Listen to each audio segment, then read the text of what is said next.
Ja, nu står Ghost Hunter Klubben så lige herude og skal ud og tjekke til en skov i Hårby, som vi har hørt skulle være hjemsøgt. Og nu vil Mads lige fortælle en lille historie om den. Ja, det er sådan, at jeg bor i Hårby, og jeg kender tilfældigvis til en historie om en pige på 14 år, som havde en kæreste. De var ude og gå tur her på broen her, som vi kan filme her. Ude på broen. Meget romantisk. Der er lidt bedre vejr og forhold end der i dag. Og så det der skete, det var, at lige pludselig så skulle hun ind og tisse, eller kæresten skulle ind og tisse ind i skoven. Ind i skoven her, som man kan filme. Den er meget større. Ja. Og så det der så skete, det var, at pludselig så var kæresten væk, da han kom tilbage. Og historien den går altså på, at hun er blevet kidnappet. Man har ikke set hende siden i hvert fald. Og det skete altså ved den skov her. Der er mange hyggelige historier ved den skov her. Så det har vi tænkt os at undersøge. Jeg kan godt lige stå igen, hvis der. Hej igen. Vi er så bevæget os ind i skoven. På en sti, hvor der er rigtig mange uskyldige mennesker, der er blevet overfaldet. Og der er også en del, eller ikke en del, der er et par stykker, der er også blevet voldtaget her. Og der er også den sti, at det menes, at hende pigen, der forsvandt, også forsvandt her et sted. Så skal vi bare bevæge os længere ind? Ja. Det kan vi bare gøre. Ja, så har vi bevæget os længere ind i skoven. Det er Hårby. Vi er begyndt at research lidt. Og jeg synes allerede, at jeg hører rimelig mange knæk og rimelig mange lydeffekter herindefra. Og det er sgu lidt... Prøv at se, der kunne vi bare høre. Der var der en mere. Og der går ikke nogen mennesker hen, så det er temmelig spooky, må man sige. Til folk, der sidder og ser det her. Det er sgu real, det her. Det er vildere, end det ser ud. Altså, og jeg synes allerede nu, at det er en grænseoverskridende. Jeg har fortalt mange historier om, at der har været voldtægt og forsvundne folk og sådan ting. Og man har aldrig fundet sønderne, fordi ofrene, de er jo forsvundet. Jeg har det sgu rimelig... Jeg har det ikke lige frem sjovt af at være her. Der var mange dyr herinde. Det er sådan lidt anden ting. Men jeg synes ikke... Jeg synes altså, det er grænseoverskridende. Og så har vi så valgt at gøre det om dagen. Fordi at man vurderer, at det er for farligt om aftenen. Fordi at alle sønderne... Alle dem, der gør de her ting, de mest slår til om aftenen. Men jeg synes stadigvæk, at det er grænseoverskridende. Af helvedes til. Og lige nu der er vores ven Oliver. Han er altså blevet væk nu. Så ham skal vi lige finde også. Ja, følg med. Oliver! Oliver! Hvad fanden er det der?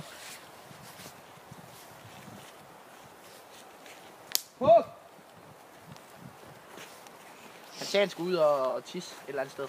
Og det er ofte, det lyder underligt, men det er ofte det, man skal. Lige pludselig så skal offerne ud og urinere. Og så er man altså væk. Også fordi det er det, historien går på, at folk de skal ud og tisse eller sådan noget der. Så synes jeg, det er rimelig irriterende. At lige pludselig så er han væk. Hvad fanden? Oliver! Hey, Tobias. Er det ikke hans taske, det der? Det tror jeg sgu. Er det fucked? Nej. Det er hans skoletaske, det her, mand. Er det ikke det? Jo. Nej, hvad fanden? Kan du finde på den? Det er hans skoletaske, det der. Hvad de siger, Men... andre, der går i klassen, det er vi enige om, det er hans skoletaske, ikke? Det er altså rimelig... Det er sgu næste, det her. Ja. Det kan godt være, at han bare har lagt den for tisseren, så løbet væk. Men det er altså ikke for sjovt, det her. Det er faktisk alvor. Hey, der er ikke Oliver! nogen... Oliver! Prøv! Hvad er det så med det her? Ej, det bliver sgu for... Det er næsten for meget nu. Ja. Jeg kunne da beærge mig med, hvis de sagde, at han var gået hjem for at hente et eller andet, han har glemt eller sådan noget, men... Han har ikke sagt noget som helst. Han plejer også. Og han sagde til mig, at han skulle tisse. Ja, altså, mand. Nu bliver det ved med at komme de så knæklyd der. Jeg har mest lyst til bare at gå hjem lige nu. Hvad siger du, Tobias? Vi har altså lige en optagelse, vi skal være færdige. Altså. Ja, men jeg skal nok blive. Hvad siger du? Jamen altså, ja. Ghost Hunter Klubben er splittet. Vi fandt hans taske, og det var på taske. Men vi har besluttet os for at lede videre. Men vi har ikke fået nogen spor af Oliver endnu. Oliver er ikke ud over tasken, nej, og vi har besluttet os for, at det er vigtigst, at vi finder Oliver en projektet lige nu. Og det er måske også at sætte livet på spil ved nogle timer. Ja. Vi skal nødt til at finde ham, så vi splitter op nu her. Tænkte vi, så vil vi finde ham. Jeg synes altså, det er lidt angstprovokerende. Ja. Okay. Så har vi, som I hørte før, besluttet os for at splitte op, og jeg vil nu gå og lede lidt efter Oliver. Og han er gået i den anden retning af skoven for at lede efter Oliver, så følg med her. Og vi prøver at kalde på ham eller sådan noget. Det er centrum der. Og der er der også lavet en historie om, at der engang var en motorsavsmassakre, som gik herinde. Og egentlig solgte juletræer herinde, tror du eller hvad? Havde sin egen lille fabrik, man kan sige sådan. Og myrdede folk herinde. Den skulle være god nok. Og det er altså, det her er den plads her. Der er han så ikke mere, er der sagt, men han kommer stadigvæk herud og mest om aftenen, så vi er lidt heldige lige nu. Men ja, jeg er stadig ikke tryg ved det. Det er jeg ikke. Men vi fortsætter. Oliver! Oliver!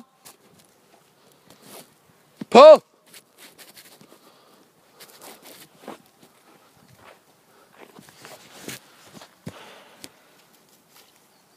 Der er ikke noget spor lige nu.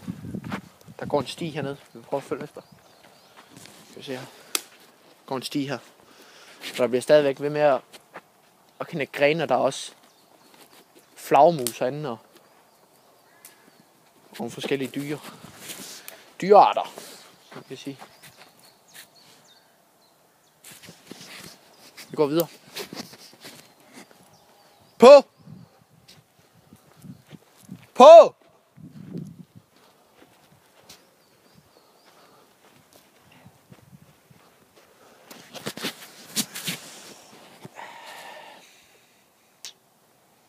Det er en svær hurdle der. Så vi vil lige slå fra et øjeblik, og så er vi tilbage lige om lidt, hvor vi kan give jer nogle yderligere oplysninger på, om han er ved at finde. Jeg har ledt, og jeg kan ikke finde Oliver. Så jeg har besluttet mig for at give op, simpelthen. Bare gå videre med projektet. Det er vigtigst. Det er vigtigst nu, har vi besluttet os for. Vi er en mand nede, og jeg skal finde Tobias, så vi kan stå sammen om det her projekt. Og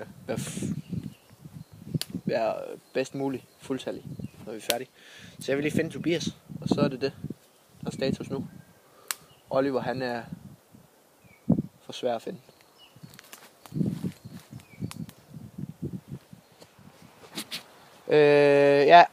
Status er, at jeg vil finde Tobias, som jeg nok ved, så vi kunne samle resten af gruppen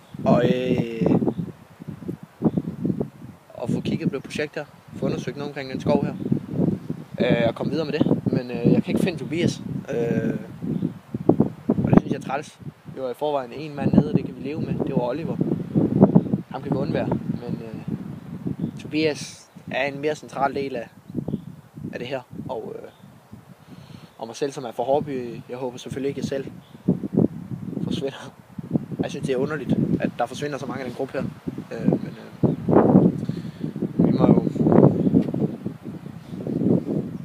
vi må leve med det.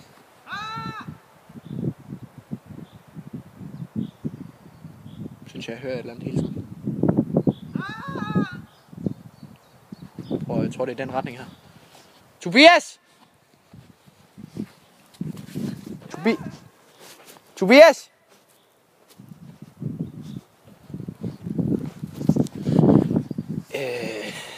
Jeg tror, det var Tobias dem. Jeg tror, det var. Tobias! Tobias!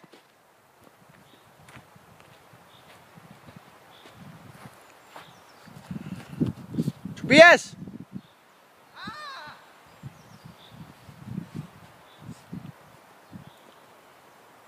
Tobias!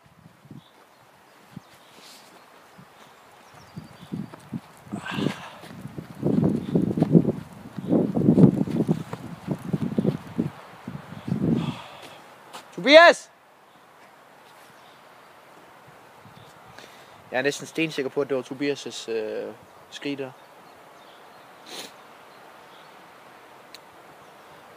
Og jeg ved ikke, hvor han er. Det nærmer hele tiden, fordi jeg tror, at jeg hører det fra den ene side. Og så lige pludselig fra den anden side. Og det snyder mig lidt. Der er meget genklang inde i den her skov her.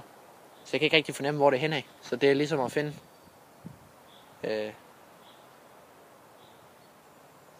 en nål i en høstak, hvis man kan sige sådan. Tobias! Tobias! Jeg prøver lige at finde ham, og så vender jeg tilbage til, lige om lidt. Ja. Jeg synes lige, I skal se noget, og det er genkendeligt for jer. Jeg har fundet Tobias' taske. Den er lige her. Det er Tobias' skoletaske, der. Og det er jo et skoleprojekt, det her, altså det er slet ikke meningen, at det skal være så vildt og voldsomt, men lige nu, der føler jeg lidt, at det er jo inde på Motorsavsmassakrens område, det her. Og jeg ved ikke, hvordan det foregår, når han tager fat i hans offer eller et eller andet, men jeg kan da bare sige, at han har været her, fordi som I kan se her, der er der i hvert fald blevet sadet nogle træer, og det render han at gøre, og det gør han som et, han tager altid sådan en linje træer. Det gør han som signal på, at han er her, så han er her et eller andet sted. Og hvis jeg så lægger 2 og 2 sammen, så har han taget Tobias nu. Og jeg ved ikke, hvad der er sket med Oliver, men her er hans taske. En gang mere. Det er sgu ikke for sarte sjæl der. Jeg vil forsøge at lede efter Tobias. Oliver har jeg givet op. Det er status lige nu. Tobias og Oliver er forsvundet. Og jeg har ikke lyst til at give op, men jeg har heller ikke lyst til at fortsætte. Den her skov her, den giver mig flere og flere forkerte signaler. Og det er ikke for sjovt det her. Det er kun de stærkeste, der overlever. Jeg har tænkt mig at gøre det forbi nu. Fandt det.